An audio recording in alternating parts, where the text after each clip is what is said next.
నగర జీవిని వేధిస్తున్న నిద్రలేమి. పూర్తి వివరాలకు చదవండి రేపటి సాక్షి హైదరాబాద్ ఎడిషన్.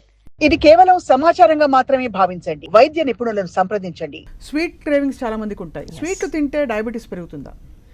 స్వీట్ ఒక్కటే తింటే పెరగదు. What you should understand is almost 65% of diabetic people are the people who don't really like sweets. Day to day లైఫ్లో మనం ఎవరం కూర్చొని డెజర్ట్స్ కానీ లడ్డూలు కానీ తినం. It is only occasional. So మనకు వచ్చే కార్బోహైడ్రేట్ క్వాంటిటీ కానీ షుగర్స్ మనకి ఎక్కువగా వచ్చేది మన regular normal diet day to day లైఫ్లో మనం తినే ఫుడ్స్ నుంచి వస్తుంది. It could be like 2 bread slices తిన్నాను, నేను వైట్ బ్రెడ్ విత్ టోస్ట్ తిన్నాను, అంతకుమించి నేను అసలు ఏమీ తినలేదంటారు. But white bread has a lot of carbohydrate content. Right. So morning white bread తిని మధ్యలో మళ్ళీ టీ కాఫీతో పాటు ఏదైనా ఉస్మానియా ఆర్ మైదా బిస్కెట్స్ తిని, మధ్యాహ్నం రైస్ తిని, సాయంత్రం మళ్ళీ ఒక సమోసా విత్ చాయ్, మళ్ళీ నైట్ చపాతి, ఇవన్నిట్లో common factor is carbohydrate. Actual vegetable protein content తక్కువ ఉండడం వల్ల వాళ్ళకి షుగర్ వస్తుంది. అదే ఒకవేళ somebody is eating some protein like పెసరట్లు కానీ అలాంటి టిఫిన్ ఏదైనా తింటూ, మధ్యాహ్నం బ్రౌన్ రైస్ తింటూ, సాయంత్రం ఒక గ్రీన్ టీ తాగి, నైట్ ఒక పుల్కా తిన్న వాళ్ళు, ఒక డెజర్ట్ డైలీ తిన్న స్వీట్, వాళ్ళు కార్బోహైడ్రేట్ తీసుకునేది చాలా తక్కువ రోజువారీ జీవితంలో కాబట్టి they won't get diabetes. So sweet is not the one which is giving you diabetes. Overall carbohydrate content ఎక్కువ తీసుకోవడం, దాన్ని ఖర్చు పెట్టకపోవడం, అది కాజింగ్ డయాబెటీస్. రైట్. ఇంకా ఇతర ప్లాన్స్ అంటే ఒక జోన్ డయట్ అన్నట్టు వచ్చింది మధ్యలో.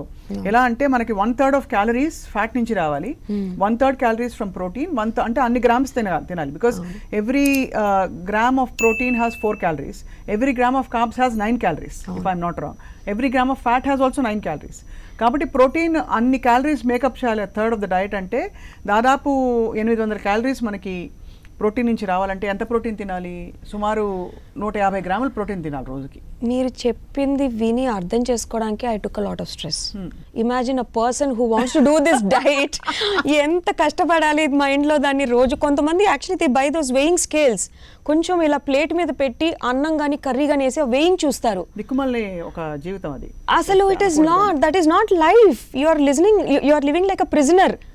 మీరు ఆ డైట్ అనే సో కాల్డ్ కొటేషన్ కింద ఒక బానిసలా బతుకుతున్నారు. That's not life at all.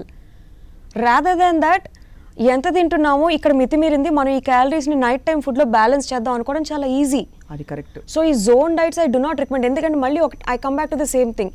ఇవాళ చేస్తారు జోన్గా క్యాల్కులేట్ చేసుకొని, రేపు తింటారు, ఎల్లుండి ఏదో పని వస్తుంది, మీటింగ్ అనో, బాస్ ఆఫీస్ మీటింగ్ అనో, లేదా పిల్లల్ని స్కూల్ ప్రాసెస్ అనో, ఎగ్జామ్స్ అనో, యూ లీవ్ దిస్. అప్పుడేమవుతుంది, మళ్ళీ you eat normally. So this is not something that you can continue for long. But ఈ డైట్స్ ఎవరికి రికమెండ్ చేస్తామంటే, కొంచెం కిడ్నీ ఫెయిల్యూర్స్ ఉన్న వాళ్ళకి, వాళ్ళు ఆల్రెడీ డయాలసిస్ మీద ఉన్నప్పుడు వాళ్ళకి వాటర్ రిస్ట్రిక్షన్ ఉంటుంది, సాల్ట్ రిస్ట్రిక్షన్ ఉంటుంది, ప్రోటీన్ కూడా ఇంత తీసుకోకూడదు ఉంటుంది. వాళ్ళకి we try to give a very particular customised zone diet. అంతే. అంత బెడ్ రిడన్ పేషెంట్స్గా మనం ప్రస్తుతానికి వెళ్ళకూడదని దేవుడికి దండం పెట్టుకోవాలి. అలాంటి కర్మకాలిన ఆ డైట్ని పాటించాలని రెగ్యులర్ లైఫ్లో అస్సలు అనుకోకూడదు. Not practically possible. ఆబ్వియస్లీ మనం మాట్లాడుతుంది మోస్ట్లీ రెగ్యులర్ పీపుల్కి డయాబెటీస్ని అవాయిడ్ చేయడం అండ్ ప్రీ డయాబెటిక్ పీపుల్ ఎలా ట్రీట్ చేయొచ్చు, because we're all about prevention. Yes, that's all. So ఇదైపోయింది. ఇంటర్మీడియట్ ఫాస్టింగ్ కూడా మాట్లాడేసాం. ఫైనలీ వీగన్, పెస్కెటేరియన్ ఇలాంటి డైట్స్, డిఫరెంట్ డైట్స్ ఏది సూట్ అవుతే అది తినమంటారు. కానీ పాల పదార్థాలు, ఆల్ ప్లాంట్ బేస్డ్ ఫుడ్ అనే ఒక ఫ్యాడ్ ఏదైతే వచ్చిందో, దాన్ని in the process eating a lot of processed soil which is not again natural for our body అని అంటారు. I don't know. Vegan diet అనేది చాలా మంది ఇప్పుడు పాటిస్తున్నారు. ఒకటి వాళ్ళ ఒపీనియనేటెడ్ వాయిసెస్ వల్ల, అంటే they don't want killing animals or milking cows, ఇవన్నీ ఇష్టపడిన వాళ్ళు, that is altogether different segment. అది వాళ్ళ చాయిస్గా వాళ్ళు వెగన్స్గా మారితే ఓకే. బట్ ఏదో వెయిట్ లాస్ కోసం వెగన్గా మారినప్పుడు మాత్రం you need to be watchful. ఎందుకంటే మనకి పాలు, పెరుగు ద్వారా వచ్చే కాల్షియం కానీ, దాంట్లోంచి వచ్చే కార్బోహైడ్రేట్ కానీ చాలా ఇంపార్టెంట్ బాడీకి. But at the same time మనం తీసుకుంటున్న ఈ పాలు, పెరుగు ఇప్పుడున్న లైఫ్ స్టైల్లో ఎంతవరకు నాణ్యమైనవి అనేది ఈజ్ ఎ క్వశ్చన్ మార్క్. మనం ఒకప్పుడు తీసుకునేది, మనకి పాలవాడు నేరుగా షెడ్ నుంచి తెచ్చి మనకి పాలు వేసేవాడు, ఏది అల్యూమినియం టిన్స్లో, ఇప్పటికీ బాగా గుర్తు. But now we all use the pasteurized అని packet milk. We don't know what goes on in. అసలు హార్మోన్లు ఒకటి, ఫర్ ఎగ్జాంపుల్ అన్నోను తెల్ల పదార్థాలు ఏవో కలిపేస్తున్నారట పాలల్లో. ఆ కలపడం వల్ల హార్మోనల్ చేంజెస్ వచ్చి ఎర్లీ ప్యూబర్టీ, అమ్మాయిలు కూడా అసలు 12-13 ఇయర్స్కి మెచ్యూర్ అవ్వాల్సిన వాళ్ళు 8-9 ఇయర్స్కి మెచ్యూరిటీ వచ్చేయడము, పీసీఓడి అనే ప్రాబ్లం రావడము, యాక్నే రావడము, early pubertal changes in the boys also. వాళ్ళ గొంతు మారుతుంది జనరల్గా ఒక 13-14 ఇయర్స్ ఏజ్లో, అది చాలా తొందరగా వచ్చేయడము, మ్యాస్కులైన్ ఫీచర్స్ చాలా తొందరగా, ఇవన్నీ are negative effects of the కల్తీ foods that we're eating, specifically from milk. Right. So మరి డయాబెటీస్ మేనేజ్మెంట్లో does this make any sense? Not at all. అసలు ఏ విధమైన, ఎందుకంటే డయాబెటీస్కి అంటే ఫ్యాట్ పదార్థాలు కూడా ఎక్కువ యానిమల్ ఎస్ అంటే యానిమల్ ఫ్యాట్ ముఖ్యంగా మటన్ కానీ ఘీ కానీ లేకపోతే ఇలాంటి ఫుడ్స్ ఎక్కువ తీసుకుని రెడ్ మీట్ ఇవి ఎక్కువ కన్జ్యూమ్ చేసే వాళ్ళకి ఫ్యాట్ పెరిగినప్పుడు ఇన్సులిన్ రెసిస్టెన్స్ అనేది కూడా పెరిగిపోతూ ఉంటుంది. That is how it effects, కానీ అంతేగాని ఇవన్నీ మానేమని కాదు. సో మామూలుగా డయాబెటిక్ డయట్స్ అన్నిట్లో కూడా లీన్ ఫుడ్ ఇవ్వడం అనేది అది it's very logical thing. yes when you suppress the fat suppress చేసినప్పుడు ఆటోమేటిక్గా మనలో ఉన్న ఇన్సులిన్ రెసిస్టెన్స్ అనేది తగ్గుతుంది కాబట్టి బాడీ షుగర్ కంట్రోల్ అనేది బెటర్గా అవుట్పుట్ ఉంటుంది. సో ఓవరాల్గా మనం కన్జ్యూమ్ చేసే ఆయిల్ కూడా చాలా తక్కువ వాడాలి. 1/2 litre of oil per month per person అంటారు as per WHO. If your 1/2 litre if your a family of 4 మనిషికి 1/2 లీటర్ చొప్పున క్యాలిక్యులేట్ చేస్తే 2 లీటర్ల నూనెతోనే ఇంట్లో వంట అంతా ఫినిష్ అయిపోవాలి ఫర్ ఆల్ ద మంత్. ఒక స్పూన్ ఆవకాయ వేసుకుంటే అందులోనే ఒక టీ స్పూన్ ఆయిల్ వచ్చేస్తుంది. దాంతో పాటు నెయ్యి వేసుకుని తింటే కథం. దాంతో పాటు 2-3 అప్పడాలు తిన్నామంటే ఇంకా బంద్. మీరు చెప్తుంటే నోరు ఊరుతుంది కానీ బట్ ఇవన్నీ ఖర్చు పెట్టడానికి చాలా కష్టపడాలి. అంటే even for healthy adult you're saying 1/2 litre oil. Yes 1/2 litre oil కంటే మనం మంత్ అంతా ఫ్యాట్ తీసుకోకూడదు. Not at all. మన 1/2 లీటర్ ఆయిల్లో మనకు వచ్చే దాంతో అంటే ఇప్పుడు టేస్ట్ రావాలి ఇంత నూనెలు వేసేసి వంట చేసుకోవడం కంటే 1/2 litre of oil per month per person అలా మీరు నిజంగా డిక్టమ్ పాటిస్తే ఐఎమ్ ష్యూర్ యుల్ నాక్ down 1 to 2 kgs of weight with is. అంతే 1/2 లీటర్ కనుక డెఫినెట్లీ. ఇది ఆలోచించవలసిన విషయం. ఎందుకంటే మనకి నూనె పైన తేలుతూ అలవాటు మన కర్రీస్. కర్రీ బాగా ఉడికింది బాగా టేస్ట్ వచ్చింది అండాలంటే ఆయిల్ సెపరేట్ అండ్ రెసిపీస్ లో చెప్తాం కదండి. సో మొత్తానికి there is a very clear connection. అంటే డయట్ ప్లాన్స్ విల్ వర్క్ ఈ డయాబెటీస్ ఉన్నవాళ్ళు ప్రీ డయాబెటిక్ వాళ్ళు మేనేజ్ చేసుకోవడానికి, but they are not lasting అంటున్నారు. అంతే exactly.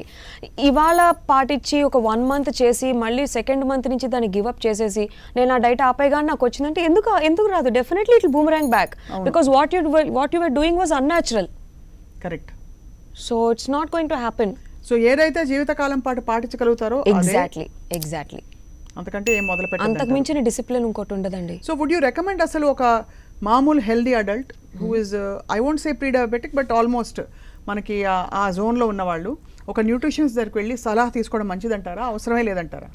They should take a suggestion if they can afford that. ఒకసారి వెళ్ళి సజెషన్ తీసుకోవడం ద్వారా న్యూట్రిషనిస్ట్ని కలవడం ద్వారా ఏంటంటే మన రోజువారీ జీవితంలో ఉండే ఫుడ్స్లోని ఎంత క్వాంటిటీస్ ఎంత తీసుకోవాలి, దీని బట్టి ఆల్టర్నేటివ్గా ఏమి తీసుకోవాలన్నది. అంటే ఇప్పుడు పాలు బదులు నేను ఏం తీసుకోవచ్చు, నాకు ఇది పడట్లేదు, లేకపోతే వాళ్ళు సజెస్ట్ చేసే డైట్స్ అవకాడో డైట్స్ అని రోస్టెడ్ ఫుడ్స్ అని ఇవన్నీ మనం తీసుకోలేనప్పుడు దీనికి ఆల్టర్నేటివ్గా నేను ఏం తినొచ్చు, నాకు రైస్ అంటే చాలా ఇష్టం అని అన్నప్పుడు ఆ రైస్ని ఏ క్వాంటిటీలో తీసుకోవాలి, ఏ పూటల్లో తీసుకోవాలి. Rice is always recommended during lunch time because మనం ఎక్కువ కదులుతూ ఉంటాం, మన క్యాలరీ బర్నింగ్ కూడా ఎక్కువ ఉంటుంది కాబట్టి మధ్యాహ్నం రైస్ తీసుకోవడం చాలా మంచిది.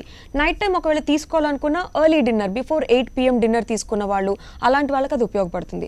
సో ఇలాంటి ఇంకా క్రూషియల్ పాయింట్స్ ఎన్నెన్నో మనకి న్యూట్రిషనిస్ట్ అనేవాళ్ళు సలహా ఇస్తారు కాబట్టి డే టు డే లైఫ్లో ఇవి మనకి చాలా ఉపయోగపడతాయి. సో అలా మన డైట్ని మనమే మోడిఫై చేసుకోవచ్చు.